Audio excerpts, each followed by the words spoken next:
In this video, I'm going to share 10 things I wish I knew before visiting Shanghai. I have lived here for over 5 years and I first visited over 10 years ago, so I know the city well. Straight in at number 1, sort out a VPN before visiting. Apps like WhatsApp, YouTube, Reddit, Instagram, they're all not going to work with a local internet connection. It's blocked in China. And it's much more difficult to pay for and download a VPN once you're inside the country. So my advice is download it, pay for it, have it ready on your phone and your computer before landing in the country.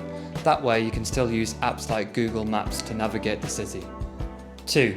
Don't overthink the language barrier. You'd be surprised how many people in Shanghai can at least speak some English. And in fact, a common complaint of Mandarin language learners in Shanghai is that you'll go to a restaurant and practice your Mandarin only for the member of staff to reply to you in perfect English.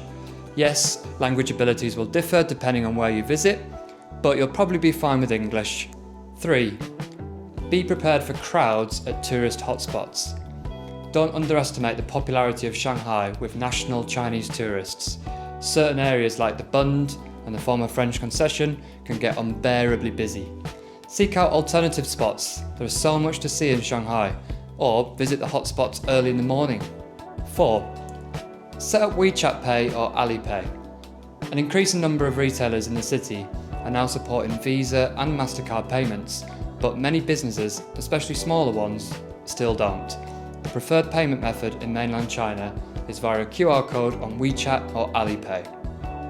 5. Prepare for a different queuing culture. I think Shanghai is one of the best cities in China for queuing, but still, when queuing in China, you need to show your intent very clearly. There's not a culture here of people leaving lots of space or kindly waving you along if they think you're waiting. You need to politely hold your ground and expect to see a minority trying to foil the queuing system. It's not people being rude, it's just a different culture about queuing here. 6. Don't tip. There is no culture of tipping in China. In fact, the lack of tipping culture is so strong that it's more likely to lead to an awkward social situation or even mild embarrassment. This applies to all areas of service from hotel porters to restaurant staff. It's best to just pay the bill and not offer a tip. 7. Be ready for the heat. As with many parts of the country, Shanghai can get incredibly hot in the summer. Bring light clothes that you can switch out midday if you sweat too much. My advice for travelling in the summer is to build an itinerary which means you can rest in the hotel for a few hours in the afternoon. For example, get out early, enjoy lunch outside, return to the hotel during the hottest hours, and then get back out in the late afternoon.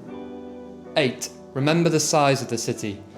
Shanghai is huge, so remember when booking a hotel to spend a little more on a hotel in a more central location.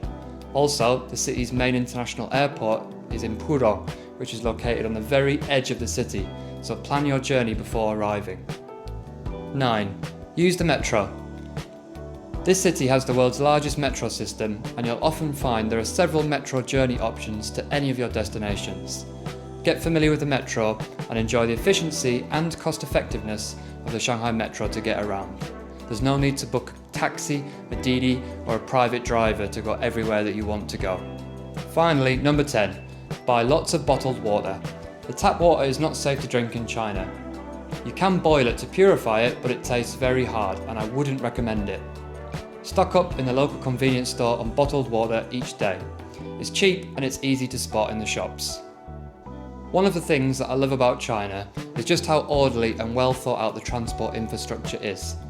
This is not a city where you'll need to hustle or barter just to get a bus to a tourist attraction. Modern technology also means booking hotels or translating key messages is not a problem. So I encourage you to enjoy the city independently and don't overthink or worry about some of the differences.